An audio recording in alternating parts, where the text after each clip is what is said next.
this one for years. I hope you enjoy it.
Well, good morning. Welcome back. Another live with the shaman. Yep. Hey, um, it is a Scottish shaman, Celtic shaman, as it were. Thank you. I've done a lot of study over in Scotland and the UK and the British Isles, if you will. A lot of the ancient Pictish and Pictowittan idealism and philosophies. In fact, a lot of the Celtic shaman philosophies come from the ancient Pictish tribes. Now, that being said, we do have our own tradition, our own training style, and um, that's kind of what we're going through right now. Yeah. So today is the final for the first year. I'm gonna kind of finish up.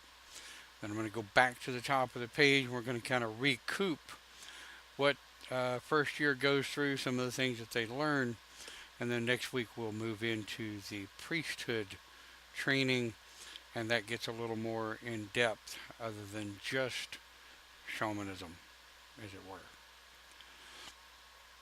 All right, Scotland. Yes, love Scotland. Anyway, onward and upward, and here we go. Don't know where all my guys are at this morning. They must have decided to sleep in a little bit. Right, chapter 5 left off here. Last week we talked about how many candles are required for the different types of cast, how to set up an altar. I did a bit of a video, if you will, last week on how I set up a basic altar and what we do with it. So, carrying on um, from where we left off last week, again, last week we covered how to cast an altar. Well, casting a ritual. What is a ritual circle? How many people does it take for a circle? So, in case anybody hasn't figured it out, how many people does it take to have a ritual? One. How many people does it take for a ritual circle? One. How many people does it take to have a ceremony? One. What the hell's the difference between a ceremony and a ritual? Well, we've been covering that off and on since we started the first year of training. But a bit of a real quick recap, if you will. A ritual is something that you either come up to altar or you come up to circle. Is this a new tradition? No, it is not. This tradition was inaugurated in 1999 2000. It is the Grove of the Celtic Shaman tradition. And we've just now started maneuvering the training, if you will, to incorporate more of a online basis, if you will. We're getting more and more people that would like to come in and learn the way we do things and kind of see the way we do things. And they're wanting to step outside of your, what is it, Native American shamanism and look into a little bit more different philosophies. But no, we're not new by any means. We're pushing 20 years old coven, or tradition, not coven. Sorry, we are a grove, not a coven. But we're not new by any means. Um, Morning, Clint.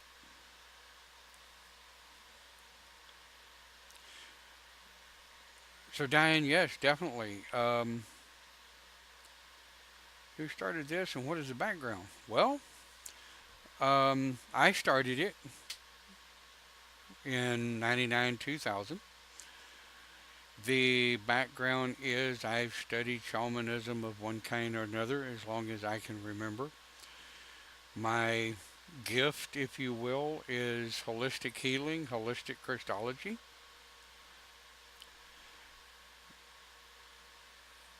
I think I remember you coming to the Coffee with Pegasus show on on the pagan radio station. I know that you attended some of our live with the shaman for a while earlier on here on the broadcast.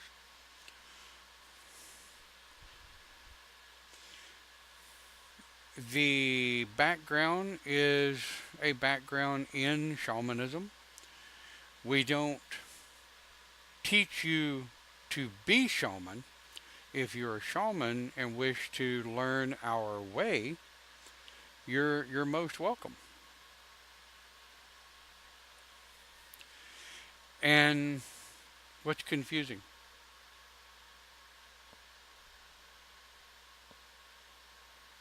Um, did I confuse you? If I did, good. Confusion is good. Confusion learns to education. Are you wondering why we changed the platform?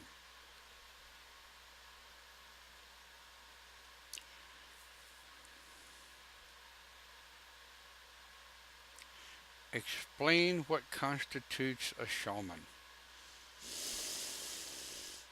Okay, well, a shaman is a lifestyle. We are healers. Not all healers are shaman, but all shamans are healers of one kind or another. A shaman traverses the plains. We assist in healing the earth, healing people. Some shamans lean more to healing animals. Now, yes, there are witches that do it, there are druids that do it. Shamanism is more of a lifestyle than anything else. We don't, case in point, we do not combine cardinal points and elements. Okay?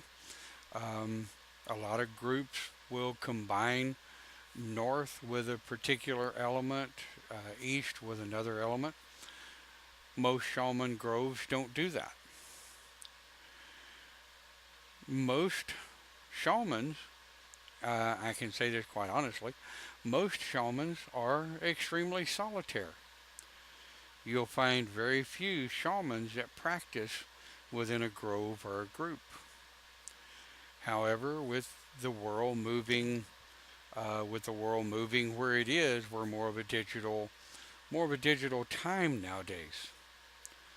So we've started kind of revamping the Grove of the Celtic Shaman, if you will, to better embrace and incorporate that philosophy of more encompassing. Shamans are very outspoken, almost to the point of a fault. Sometimes I kind of have to watch what I say when I'm doing the open pagan church because I'm quite simply very easily ready to tell somebody to piss off. Where on Live with the Shaman, I can tell somebody to piss off because it's my channel. The Grove of the Celtic Shaman, what constitutes a shaman is really hard to answer.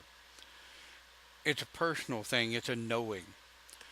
You know that you're not a witch, you know you're not a druid, and you know you're not Asatru. So you start getting in with the magic of shamanism, the different forms of healing. Get with a shaman that speaks right to you and learn from them and decide whether or not that's not your path, whether or not it is your path.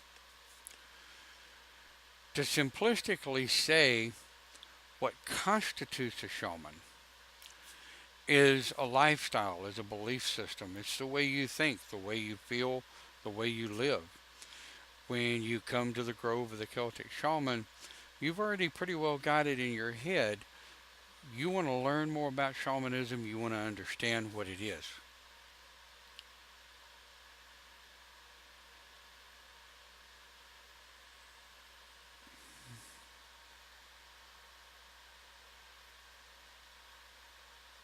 Ooh, all right.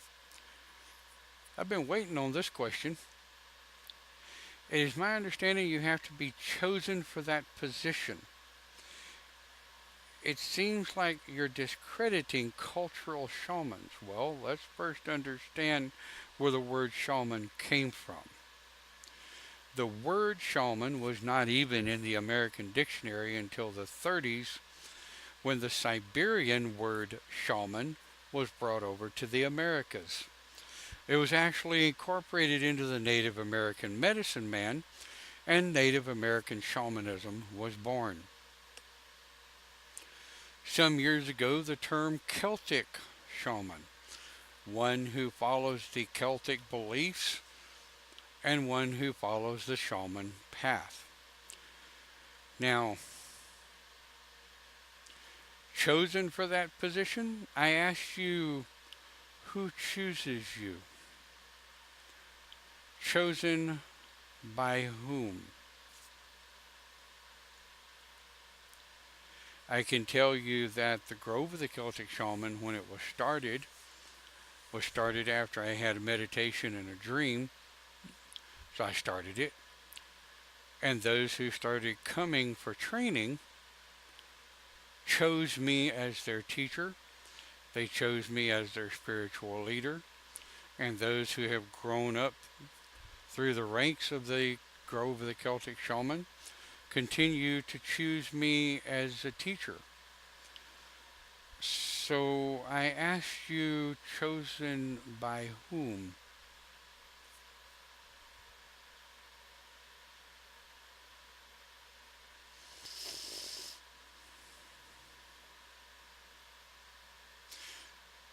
The members of the culture who honor years of teaching.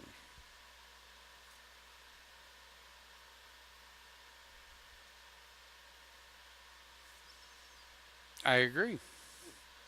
Master Shaman of the Grove was not chosen by me. It was chosen for me by the people of the Grove. Boy,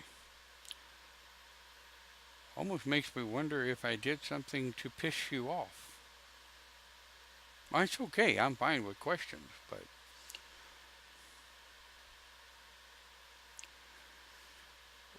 when you enter a group of people, the hierarchy of the group of people is chosen by the people that are a member of that group, right? Now, I am accepted. I am accepted by several pagan organizations as shaman. Who are the Grove? The Grove is the Grove of the Celtic Shaman, which you can search for, and I'll be happy to post the link in the chat area.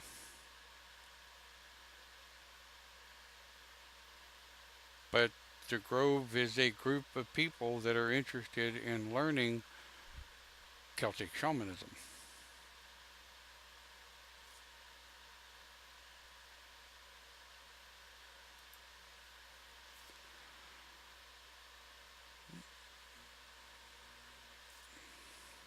I'm waiting on the next question. Please do. All right. I'm not completely sure.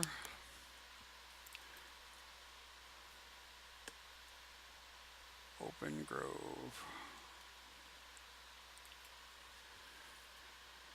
Did you open GCS? There we go. Alright. And here. There you go. The only thing on the open grove of the Celtic shaman that we demand is respect. But you and I have had, and boy, am I veering way off of topic for today, but hence my confusion. You and I have had multiple conversations about who and what I am. And this is the first time I've had this bo- um, line of questioning. Not that I care one way or the other, really.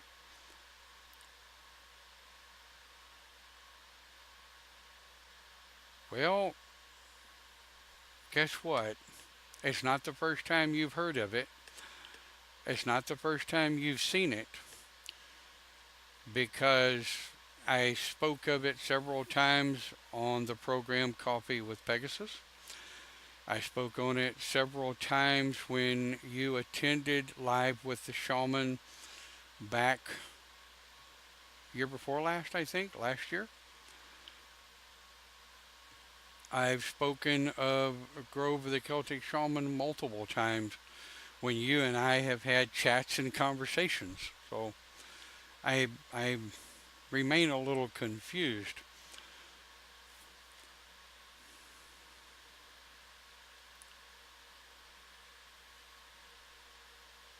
No, not me. Okay, well, then perhaps I may apologize because I know another love lady that I could have sworn her name was Diane that used to um, attend the Coffee with Pegasus on the Pagan Radio show.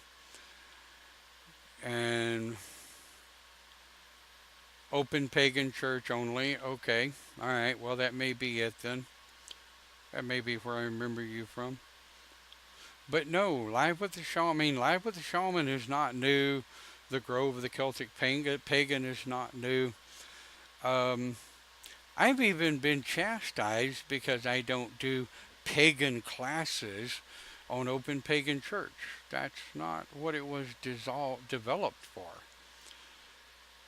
And I too have been in the pagan community for many years. There are a number of groups, groves, covens, and what have you that I've never heard of. And I'm okay with that. Um,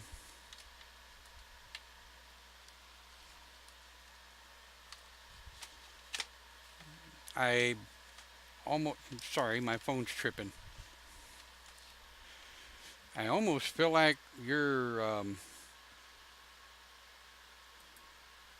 I don't know. Anyway, okay. If you want to, how many members do you have? Okay. Well, check out check out the Grove, Diane. I do have a class to run today. You and I are quite welcome to chat offline. In fact, we can even entertain your questions over the phone if you like. But I do have people that watch these classes on the pre recorded. So we're going to slide back over to that. Um, Not real sure where this is headed, but okay. In short, we've been around a long time.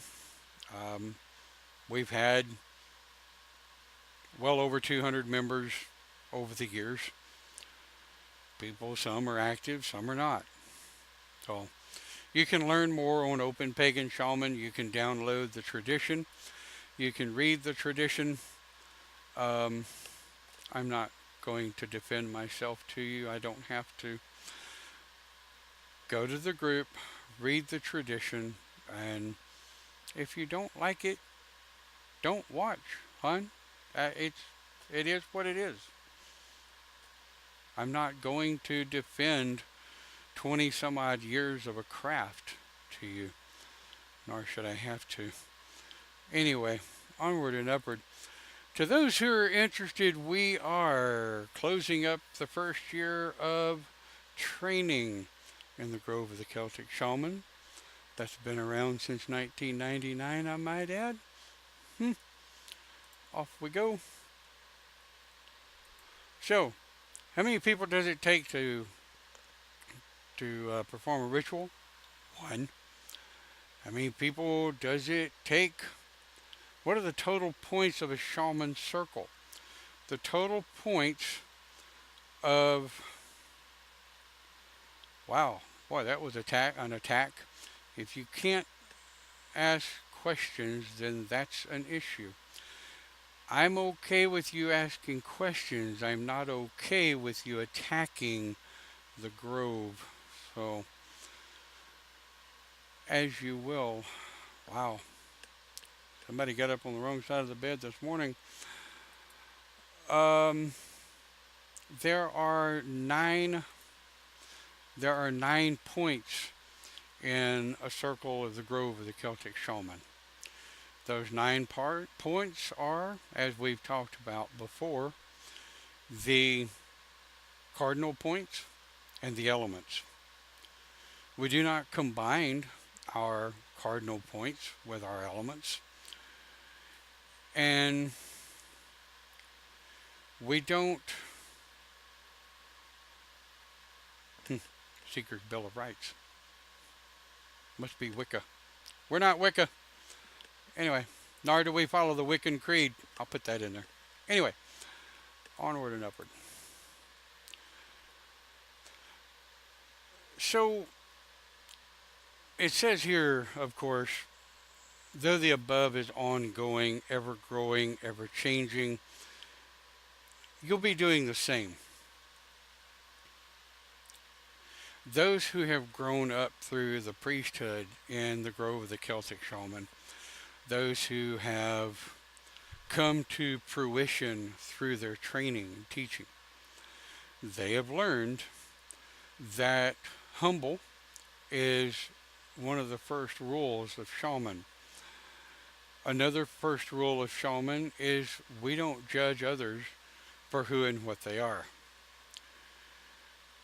One of the other rules, one of the other big rules of the Celtic shaman is respect and honor. We don't attack other groups for being different. We don't attack other groups for not being like we are.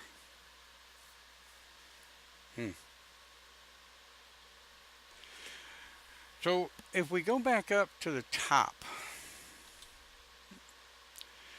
and we went through the education of the seeker, through discussing the teaching of the seeker and helping them find their way and what they want and what they're looking for. It's not our job, like I say, it's not our job to tell someone who they are and what they are. It's not our job to tell you who you're not and what you're not. It is for those that come to the Grove of the Celtic Shaman, it's our job to help you find who you are and what's right for you. You know, what there is for you.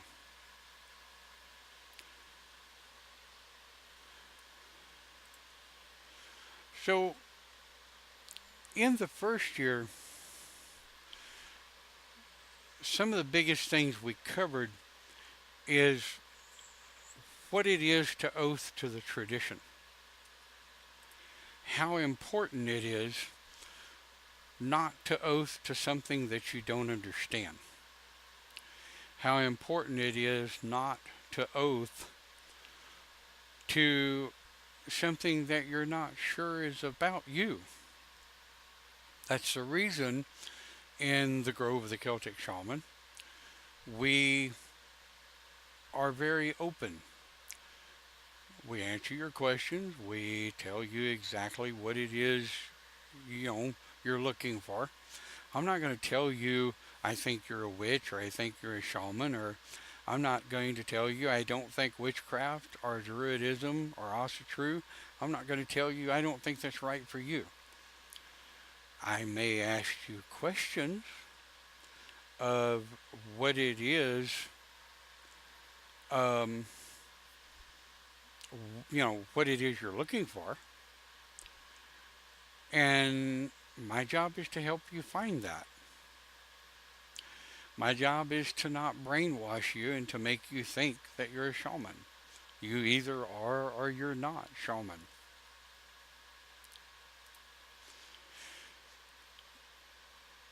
We talked about the reading that I require as a teacher and why I require that teaching, why I require that reading. It's not something that really actually has anything to do with shamanism. As the Grove of the Celtic Shaman, our job is to help you learn to be an honorable shaman, learn what your path is, how it works, what your gifts are for you, and how they work for you. Now, as you approach the end of your first year, you've probably already reached senior studentry. Your first year training doesn't always, and in most cases, doesn't go a year and a day. It goes a year and a half, or 2 years, or 3 years, or however the hell long it may take you to reach through your goals and become a priest or priestess within the Grove of the Celtic Shaman. And it's in that next week we will start our priesthood training. And if you'll notice,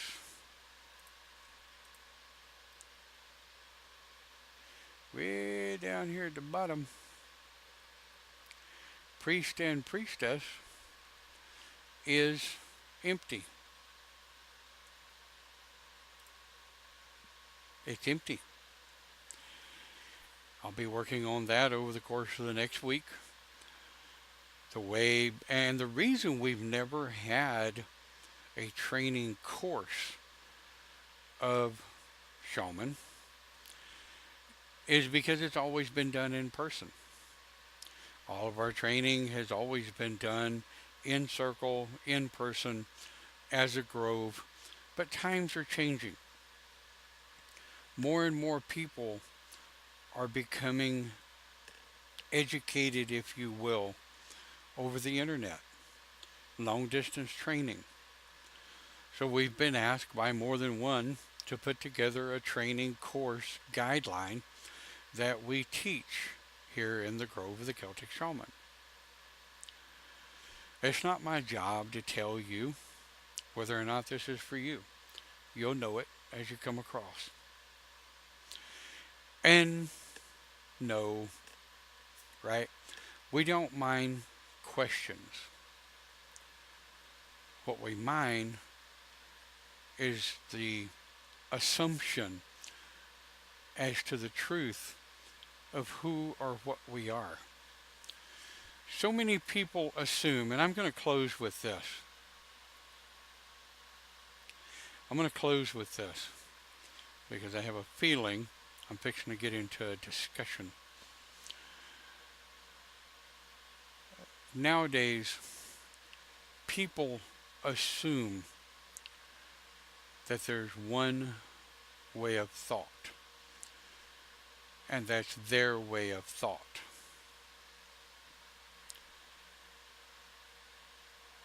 Not all pagans are Wiccan. Not all pagans follow the Wiccan creed. All Wiccans are pagan, and they follow their own creed. Witches have their own creed. Druids have their own bylaws. Shamans have their own bylaws and traditions. Whether you are Nordic, Celtic, Native American, Siberian, There are multiple layers of shamanism. And if you're just now watching these videos, don't attack the live video until you've gone through and watched several of our broadcasts and learned what we are about. It's a whole lot more than you can learn in just a couple of suggested questions. Remember, next week we start the priesthood training, what it is and where it comes from. And believe it or not, it's going to be a hell of a lot shorter than the first year was, because your first year training is never ending. So, we hope you've enjoyed the broadcast. And as always, we look to hear from you. The only thing we require is you be respectful.